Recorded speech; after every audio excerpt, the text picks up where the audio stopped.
여성을 위한 시사정보 프로그램 KBS 일라디오 정용실의 뉴스 브런치. 여러분의 의견을 기다립니다. 샵 9730으로 문자 보내주세요. 짧은 문자 50원, 긴 문자 100원이 부과됩니다.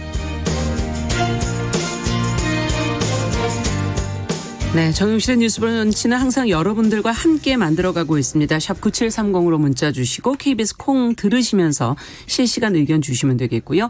요즘에는 유튜브 라이브로도 들어오실 수 있죠. KBS 일라디오 치시면은 지금 정용실의 뉴스 브런치 10시 5분부터 11시까지는 저희가 계속 이어가고 있습니다. 자, 여러분들께서 뉴스픽 코너 많이 기다리시고, 의견도 요즘엔 또 많이 주고 계셔서 저희도 힘이 나고 있는데요. 저희 셋을 미녀 삼청사 여러 가지 표현으로 불러주시는데, 오늘은 저희끼리 또 별명을 하나 지었죠? 네. 뉴스픽의 전지현. 고개를 왜 이렇게 숙이고 계세요? 유튜브. 지금 보여드리려고 그러는데. 저 악성 댓글이 달릴까 떨고 있습니다. 전지현 씨 죄송합니다. 네. 자, 오늘도 뉴스픽 꾸려갈 두 분. 오늘은 전혜연 시사평론가 먼저 인사하세요. 안녕하세요. 안녕하세요. 네. 요즘 펭수도 뜨니까 둘리도 뜨고 있다고 하더라고요. 그리고 얘기를 돌리세요. 예. 펭수, 둘리 그리고 이제 저희가 방송 시작하면서 방탄소년단 얘기를 하면서 기분이 확 좋아졌는데 공통점이 뭘까 하니까 보면 위안이 되고 기뻐지는 존재 그런 것 같습니다. 그래서 왜 이 말씀을 드리냐면 명절 앞두고 사실 우리 여성분들 스트레스 많은데요. 맞아요. 서로 만났을 때 위안이 되고 좀 기쁨이 되고 마음이 네. 훈훈해지는 말로 좀 명절을 맞으면 어떨까 싶습니다. 네. 전지현이라는 우리 진행자님의 말씀에 좀 위안이 되기도 하면서 조금 두렵기도 합니다. 네. 예. 지금 밖에서 저희가 미녀 삼총사 이런 얘기하니까 웃고 계세요. 다 말도 안 되는 소리 하고 있네. 네, 송문희 공감 여성정치연구소장님 안녕하세요. 네, 안녕하세요. 아이돌들 보면 담당이 있잖아요, 각자. 역할이 우리, 있죠. 네, 우리 세 명을 보니까 네. 지성미 담당 정 아나운서님 그리고 네. 젊은가 비주얼 담당 전 평론가. 생각해 보니까 저는 주책 담당인 것 같습니다. 지금 1373번님 바로 들어오셔서 미녀 삼총사 빵 터졌다라고 얘기를 해주셨고요. 아카시즈님, 방산월님, 행복한 엄마님, 김영희님 많은 분들이 메이플님 다 들어오셔서 인사 주고 계십니다. 감사합니다. 자, 오늘 뉴스 중요한 뉴스가 또 많아요. 좀 챙겨보겠습니다. 먼저 첫 번째 뉴스는 호르무즈 해협 파병 문제. 지금 가닥이 잡혔어요. 정부가 아덴만에 파견돼 있던 청해 부대를 작전 범위를 확장하는 방식으로 사실상 보면 독자 파병을 하기로 했다 이렇게 지금 나오고 있는데 한미 동맹 남북 관계 이걸 좀 다 고려한 결정이 아니겠는가 하는 의견들이 나오고 있거든요. 송 소장님께서 내용 좀 정리해 주시죠. 네, 미국이 지난해부터 줄곧 호르무즈의 안정에 기여해라 해가지고 파병을 계속 요청을 해서 네. 한국 정부의 고심이 깊었죠. 그래서 장고 끝에 결국 결정을 했는데 네. 좀 어떤 방식으로 했느냐, 사실상 독자 파병 카드를 선택했습니다. 네. 지금 아덴만에 청해 부대가 가 있는데 그 청해 부대가 호르무즈까지 작전 범위를 확장하는 방식으로 해서 거기에 있는 우리 선박과 국민의 안전을 지켜야 된다 이런 명분이죠. 네. 이렇게 하면은 이란과의 관계에서도 좀 충돌을 피해 나갈 수가 있고 또 미국이 동맹에 기여해라라는 데도 우리가 갈 수 있기 때문에 어떻게 보면 다중포석으로 생각이 됩니다. 이걸 전에도 한번 제안해 주시지 않았었나요? 네, 제가 교수님께서? 그때 아마 이런 얘기 했었죠. 일본이 미국과 이란 사이에서 독자 파병을 지금 하고 있고 이란에게도 충분히 설명을 하고 협의를 해서 이란의 어떤 합의도 이끌어냈었다 이런 얘기를 했었는데 그거 관련해 갖고 조금 아쉬운 것이 뭐냐면 지금 이란이 우리의 이런 발표에 대해서 공식적으로 공개 반대의 입장을 표명했습니다. 한국 결정을 받아들일 수 없다고 한 겁니다. 예. 그러니까 지금 정부에서는 이란에 지난 주말에 이미 알려줬다. 네. 알려줬다는 거는 통보를 했다는 이야기거든요. 예. 그리고 미국과는 사전 협의했고 입장을 설명했다 얘기하고 있는데 미국은 일단 환영한다 이런 입장인데 이란이 문제죠. 이란이 왜 반대하느냐 이 부분에서 제가 약간 외교적인 미숙함을 지적하지 않을 수밖에 없는 게 이란하고의 관계에서 통보가 아니라 미리 일본처럼 이란과도 충분한 어떤 사전 교감과 우리 측의 입장 설명이 좀 있었으면 이란이 공개적으로 반대하는 게 없지 않을까 이런 좀 아쉬움이 있고요. 네. 독자 파병 형식이지만 단서가 달려 있습니다. 네. 만약에 필요하다면은 국제해양안보구상 즉 그 다국적 협의체 미국이 예. 주도하고 있는 이 협의체에 같이 할 수 있다고 단서가 들어간 겁니다.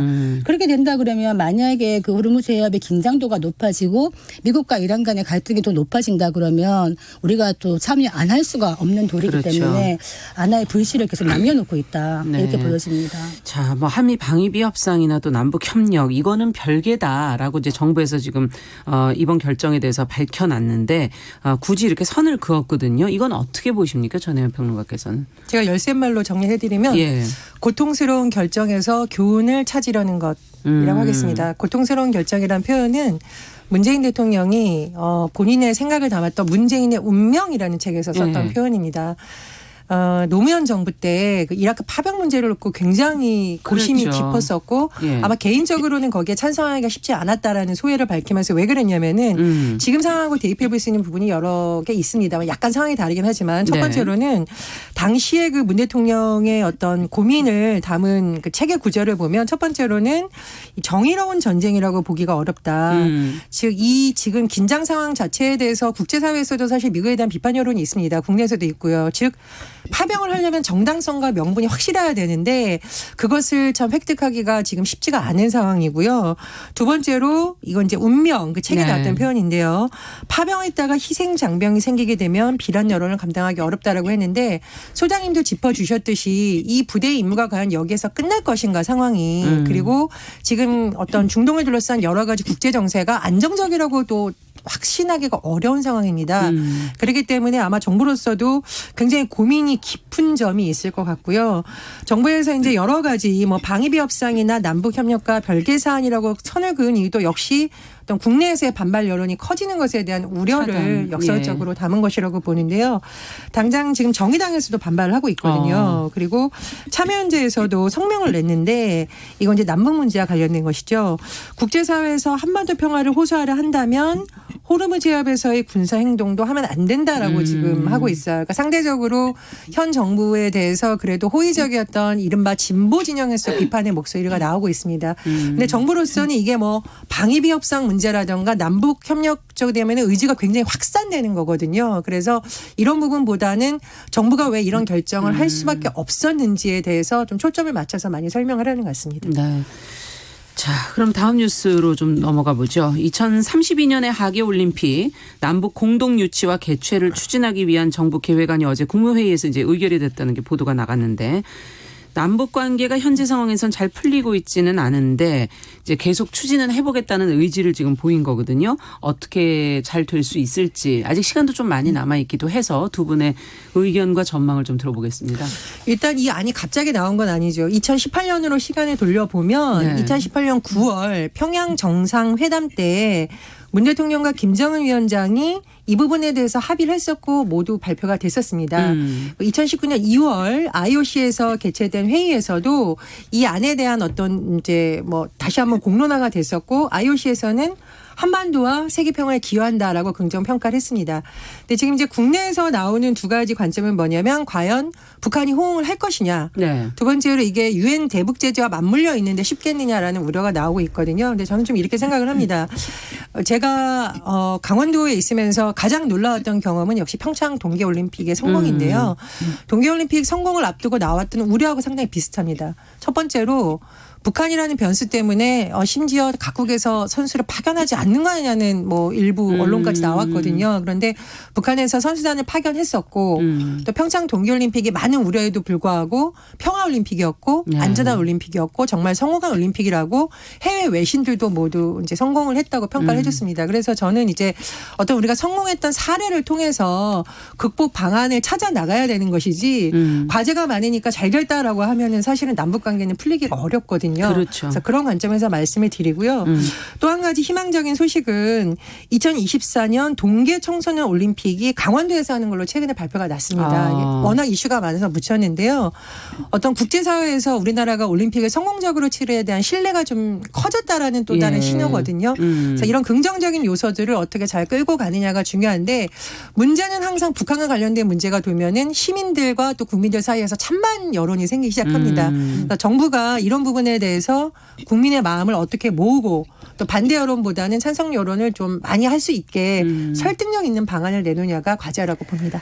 뭐 북한 문제를 가지고 남한 국민들이 한국 국민들이 이제 갈라지는 것도 문제지만 가장 큰 변수는 북한이죠. 그러니까 북한을 끌어내야 되는데 지금 하노이 노딜 이후에 북한이 철저하게 대남 무시 전략으로 가고 있거든요.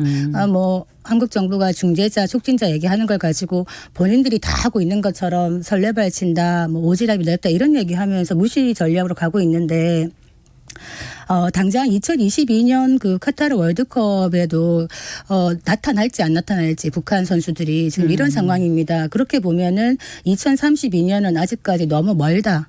그리고 그 먼 길 동안 많은 일들이 일어날 수가 있는데 지금 돌아가는 상황을 보면은 북한이 21일 날 그 제네바에서 군축 회의에서 어떤 얘기를 했냐면 핵실험 중단 약속을 더 이상 얽매일 이유가 없다. 새로운 길 가겠다. 이런 식으로 또 얘기를 하고 있고 지금 북한 외무상 같은 경우에도 대남 강경 노선을 겪었던 김영철 라인현 리성건이 외무상이 되고 있고 그렇죠. 지금 모든 것들이 좀 더 옛날보다는 조금 더 안 좋은 상황으로 돌아가고 있는 이런 상황에서 저는 늘 얘기합니다만 기본적으로 남북 간의 민간 교류나 스포츠 교류는 계속 되어야 된다. 또 이런 것들이 선도적으로 뭔가를 길을 터나갈 수 있다. 이런 얘기를 하는데도 불구하고 지금 북한이 개별 관광에 대해서도 한국 정부의 입장에 대해서 며칠째 묵묵부답으로 응답하지 않고 있는데 이 상황에서 남북 올림픽 공동 개최 속도를 내겠다. 이 말은 뭐냐면 말만 하는 게 아니라 많은 어떤 뭐 예산이나 이런 인적 물적 장비를 투입해서 준비를 하겠다는 이야기인데 북한이 이에 대한 어떤 입장을 표명하는지 알지 못한 상태에서 만약에 지속이 된다 그러면은 이것도 또 다른 또 문제를 일으킬 수 있어서 북한과의 어떤 공존 내지는 협의를 먼저 끌어내지 않겠나 생각합니다. 선행돼야 된다. 네네. 자, 지금 저희가 정유실의 뉴스 브런치 송문희도 공감 여성정치연구소장 전혜연 시사평론가와 뉴스픽 진행하고 있는데요. 지금 유튜브로 박CW님께서 전예현 평론가님의 조남이 정확하게 뭐냐 계속 물어오셔서 다시 한번 저희가 안내를 해드렸습니다. 이병구님께서 유튜브로 저희가 미녀 삼총사 농담을 좀 했더니 너무 나갔다. 884님께서는 미녀라니 바로 유튜브로 보고 있다 이렇게 지금 농담 한마디 한 거 이렇게들 이렇게 하여튼 즐겁게 봐주세요. 예. 배구만님께서는 평론가님들 인사해 주셨고요. 감사합니다. 유튜브로도 많은 분들이 들어오고 계시네요. 자, 세 번째 뉴스 이제 들어가겠습니다. 더불어민주당이 영입을 한 방위산업 전문가 젊은 분이시죠. 최기일 건국대 교수. 10년 안에 지금 여성도 군대를 가야 할 시기가 올 거다. 이 군대 얘기는 남녀 간에도 항상 좀 예민한 문제가 아닌가 싶은데 이 발언 내용이 어떻게 된 취지인지를 좀 먼저 전혜연 평론가께서 정리를 좀 해 주시겠어요? 예, 민주당에서 새로운 인재를 영입하면서 뭐 육군 소령도 했었고 방위사업 전문가인 인물을 도입하다 보니 아무래도 이제 기자들의 관심이 굉장히 높았는데 관심은 아마 예전에 우리도 다뤘던 모병제 관련 질문이 그렇죠. 많았던 것 같습니다. 왜냐하면 이제 민주연구원이 총선 공약으로 검토를 했었고요. 아직 당에서는 뭐 공식적으로 발표하지 않았습니다. 그래서 기자들이 견해를 물으니까 이제 이분이 이제 급격한 인구 감소에 따라서 병력 감축이 필연적이다. 그렇게 얘기를 하면서 10년 안에는 대한민국 여성분들도 군대에 가야 할 시대가 오지 않을까라고 하면서 여러 가지 해석이 나오고 있는 겁니다. 근데 이제 이분이 굉장히 좀 당혹스러워했던 것 같아요. 그래서 계속 질문이 계속되니까 여성이 모두 군대에 가야 한다는 말이 아니라 10년 뒤에는 여성이 군대를 가도 병력이 부족할 수 있다라는 점을 강조한다라는 취지로 이제 답변을 하면서 뭐 여러 가지 언론의 기사화도 되고 또 관심을 끌고 있습니다. 그렇군요. 어쨌든 병력 부족 문제를 강조한 것으로 보자 이렇게 얘기를 해 주셨는데 이 문제는 그럼 어떻게 해결을 해야 할지 인구가 지금 저희가 줄고 있는 거는 뭐 사실이고요. 여성의 군입대가 그러면 하나의 안이 될 수 있다고 보시는 건지 두 분의 의견도 여성의 입장에서 한번 뭐 찬반 토론까지는 아니고 저희가 한번 객관적으로 전문가 입장에서 이 사안을 좀 봐주시죠. 저출산 문제 심각하고 인구가 자꾸 줄고 있는 상황이고 한국은 세계 유일의 분단 국가입니다. 그러니까 우리가 늘 이렇게 살아왔다고 생각하고 안보의식에 대해서 조금 둔감한 부분이 있는데 사실은 여성이 뭐 숫자가 적다면은 여성이 군대 가는 것이 크게 뭐 문제가 될 건 없다고 생각을 하고요. 결국에는 최기희 교수 말처럼 그런 시기가 오지 않겠나 이런 생각이 드는데 아까 말했듯이 민주당에서 총선 공약으로 처음에 모병제 얘기를 꺼냈다가 지금 슬그머니 들어간 이유가 조금 반발이 있고 아직까지는 뭔가 시기상조가 아니겠는가. 사실은 이제 20대 남자들 이 남자들의 어떤 불만을 얘기하기 위해서 처음에 나왔다 이런 비판이 있었는데 이 남자들의 비난보다는 사실은 한국의 상황에서 여성들이 군대 가는 것 플러스뿐만 아니라 장기적으로는 어떻게 국방력을 강화시켜야 되는가. 튼튼한 국방력 안보가 중요한데 지금 한국의 국방 예산이 50조에 달합니다. 그런데 이 50조가 어떻게 쓰이고 있는가를 국민들이 잘 살펴봐야 되는 그렇죠. 것이거든요. 최기일 교수도 얘기했듯이 방산 비리를 얘기하면서 투명한 방위사업 시스템을 갖춰야 된다 이런 얘기를 해요. 그래서 국민의 혈세가 새지 않도록 하는 것도 중요하고 앞으로 4차 산업혁명 시대 얘기하잖아요. 지금 드론이 떠가지고 이번에 슬레이마니 그 암살할 때도 보면은 그냥 목표물에 정확하게 꽂힙니다. 우리가 이제 첨단 무기 개발이나 이런 것에다가 돈을 써서 첨단 국방의 시대로 나아가야지 되는 것이지 단순히 사람 수만 뭐 늘린다고 되는 건 아닌 것 같아요. 네. 어떻게 보세요, 전혜연 평론가께서는? 저는 이게 뭐 남녀의 문제가 아니라 결국은 모병제로 가야 되느냐가 사실은 더 관심사가 될 수 있는 거거든요. 그건 기존에 있던 거하고 완전히 틀을 바꾸니까. 근데 저는 그때도 밝혔듯이 개인적으로 이것은 선택의 문제가 아니라 필연적인 어떤 과제라고 생각을 합니다. 말씀해 주셨듯이 지금 계속 뭐 인구가 줄고 있는 상태에서 그렇죠. 과연 이것이 현실적으로 가능한가에 대한 고민이 필요하고요. 두 번째로는 항상 국방력 얘기하면서 나오는 게 정예 강군 육성이거든요. 그리고 첨단 기술을 도입한다는 거. 그런데 지금 같은 상황에서 직업 군인이 아닌 상대에서 징집을 해서 군대에 있다가 다시 그냥 복역을 하다 보면은 오히려 그 아주 고도로 훈련된 인력을 양산하기가 어렵다는 거죠. 그래서 차라리 모병제를 도입을 해서 그게 뭐 남성일 수도 있고 여성일 수도 있고요. 여성에게도 기회를 확대한다는 차원에서 필요하고 그래서 숙련된 인력을 통해서 첨단 기술을 다룰 수 있는 인력을 양산하는 것이 앞으로는 더 필요하다. 저는 그런 관점에서 말씀을 드립니다. 근데 이제 모병제를 했을 때 이제 돈이 없는 사람들만 군대 가는 거 아니냐라는 또 일각의 불신이 있는 거죠. 그렇죠. 그래서 그런 부분에 대해서 어떤 사회적인 또 갈등의 여지를 어떻게 좁혀나갈 것인가. 지금 병장 월급이 54만 원까지 갔어요. 그러니까 남자분들이 옛날보다 많이 좋아졌다. 뭐 식단도 그렇죠. 좋아지고 이런 얘기 하지만 좋아져야 군대 가고 싶겠죠. 그리고 이제 앞으로 군대에 대한 어떤 지원을 더 많이 해야지 모병제를 하든 징병제를 하든 간에 군대에 대한 인식이 더 높아지지 않겠나 이런 생각이 듭니다. 네. 저는 소장님 말씀에 동의를 하는데요. 모병제가 도입된다면 돈이 없는 사람만 가겠다라는 건 굉장히 정치적 유승민 의원이 예전에 얘기를 했던 얘기죠. 저는 그렇게 생각을 하지 않고요. 오히려 말씀해 주셨듯이 어떤 군인이라는 직업 자체가 사회적으로 존경받고 또 국가가 그에 대한 보상을 할 수 있는 방안으로 안을 세우고 정말 이 국가를 위해서 헌신할 수 있는 사람들을 모으는 방식으로 가야지 그런 방식으로 논의를 하면 이 방안은 답이 나올 수가 없다고 생각을 합니다. 네. 그리고 제 주변에 실제로 이제 뭐 미국 군인과 결혼한 분도 있고요. 미국 군인도 사실 뭐 제가 아주 친한 분이 있는데 경제적으로 어려워서 간 게 아닙니다. 이미 중고등학교 때부터 국가에 대한 어떤 봉사책으로 군인이 되고 싶었고요. 군인으로 사는 걸 자랑스러워하고 또 부모님들도 선뜻 찬성해진 이유가 그 미국 군대 제도가 어쨌든 상대적으로 여러 가지 복지제도 잘 돼 있고 있죠. 교육 기회가 또 굉장히 처우도 많다라는 좋고. 거죠. 예. 뭐 군인으로 사는 것이 굉장히 자랑스럽고 중요한 부분 부상을 당했을 때에도 국가에서 책임지는 어떤 시스템에 대한 신뢰가 높다라는 겁니다. 그래서 그런 부분도 같이 좀 검토가 돼야 된다고 봅니다. 그렇죠. 정말 중요한 부분이에요. 예. 그리고 지금 말씀하셨듯이 군대를 가서 다치거나 사망까지 가는 경우에 어떻게 예우할 것인가를 보면 국가가 군인들에 대해서 어떻게 하는지가 보이거든요. 그거에 대해서 빈약하게 하면서 군대를 계속 가라고 하는 거는 국민이 느끼기에는 강요로 느껴질 수가 있는 거죠. 정말 그렇죠. 자부심을 가질 수 있도록 국가가 해야 되는 부분이죠. 네, 알겠습니다.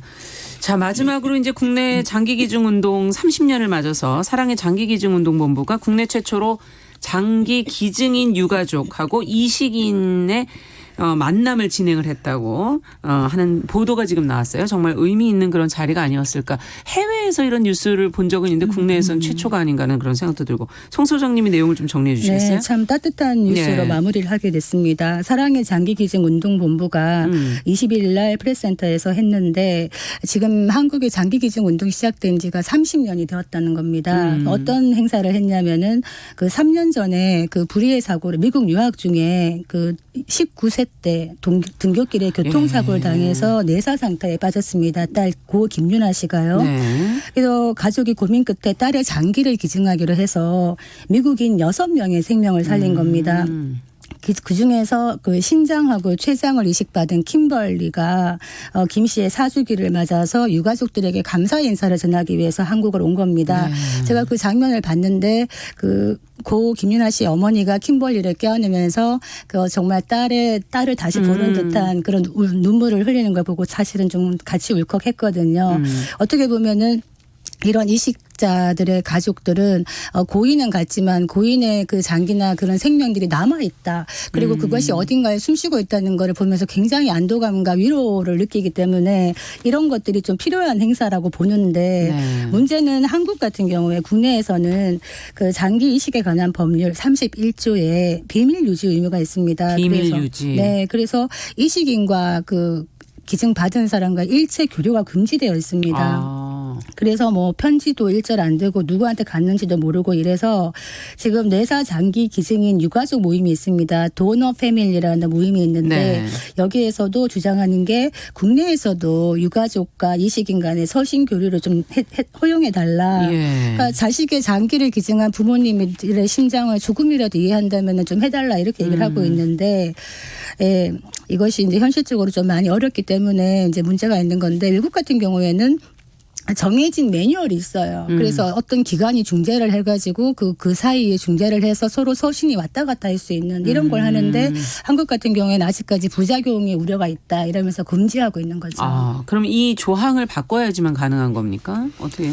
그러니까 좀 법적인 개선돼야 되네. 부분이 일단은 개선이 돼야 되는 과제가 남아 있고요. 그리고 제가 좀 주목해서 보는 부분은 장기 기증과 장기 매매의 차이점이 사실은 양성화된 제도를 통해서 되느냐, 음성화된 제도와 금전거래가 오고 가느냐 네. 있잖아요. 그런데 장기 매매가 사실은 현실적으로 저는 좀 일어나고 있다고 보거든요. 네. 정확하게 지금 뭐 수사나 이런 걸 통해서 밝혀지는 경우도 있지만 음성적으로 되고 있는데 그것은 정말 목숨을 살리고자 하는 절박함 때문에 벌어지는 일이라고 봅니다. 물론 매매 자체는 굉장히 불법이죠. 네. 근데 굳이 이 장기를 찾으려고 하는 사람들은 살기 위해서 하는 거거든요. 그렇죠. 그래서 저는 일단은 장기 기증을 하는 이 문화라든가 또는 이 제도적인 데 있어서의 허점이라든가 좀 촉진시킬 수 있는 방안은 무엇인가 가 같이 선행되어 보고요. 두 번째로 이 기증자와 기증을 받은 사람들의 교류에 대해서는 그런데 조금 더 신중하게 접근해야 된다고 봅니다. 매뉴얼을 말씀해 주셨잖아요. 예, 예. 그러니까 고인의 뜻과 상관없이 갑자기 뭐 생뚱맞은 가족이라고 법적인 가족이라고 찾아 나와서 감성에 호소를 하는 거죠. 법적으로 안 되지만 뭐 이런 부분 좀 차단해서 매뉴얼에 따라서 장기기증운동본부처럼 어떤 검증된 기관을 중재 통해서 기관이 일정 부분 하는 노력에 같이 병행되어야 된다고 봅니다. 그 아까 장기 매매 얘기하셨는데 그러니까 장기 매매가 불법적 음성적으로 행해지고 있는 이유는 장기 기증이 그만큼 원활하지 못하고 활성화되어 있지 그렇죠. 못하기 때문인 것이거든요. 지금 내사 상태의 장기 기증은 매년 줄고 있어요. 그런데 이식을 대기하고 있는 분들은 계속 늘고 있는 겁니다. 네. 2019년도가 보면 32,000명.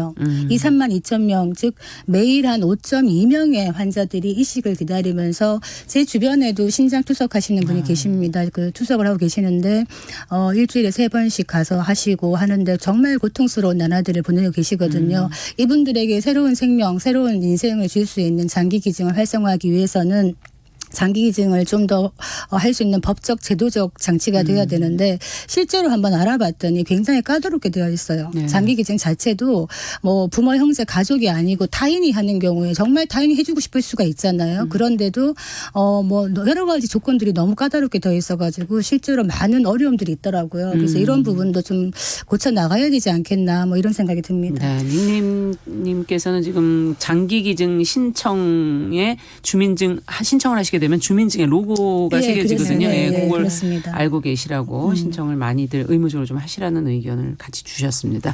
제가 한마디만 예. 덧붙이면요. 강원도청에 근무하셨던 한 분이 아무런 본인과 가족관계가 아닌 분한테 장기를 기증하셨어요? 기증을 하셨어요. 조용히. 굉장히 이제 존경을 받는 분이 있고 그 또 다른 공무원분은 본인의 장기를 장모님한테 기증을 했습니다. 네. 그래서 제가 가끔 이런 뉴스를 보면서 와 정말 우리가 곳곳을 살펴보면 종교 지도자 못지않게 훌륭한 분들이 많구나 많죠. 이런 생각을 또 하게 됩니다. 네, 그렇습니다. 자, 훈훈한 뉴스로 오늘은 마무리했습니다. 두 분 감사합니다. 뉴스픽 전혜연 평론가, 송문희 더 공감 여성정치연구소장과 함께했습니다. 자, 여러분은 지금 정용실의 뉴스 브런치 함께하고 계시고요. 듣고 계신 지금 시각 10시 32분 향해 가고 있습니다.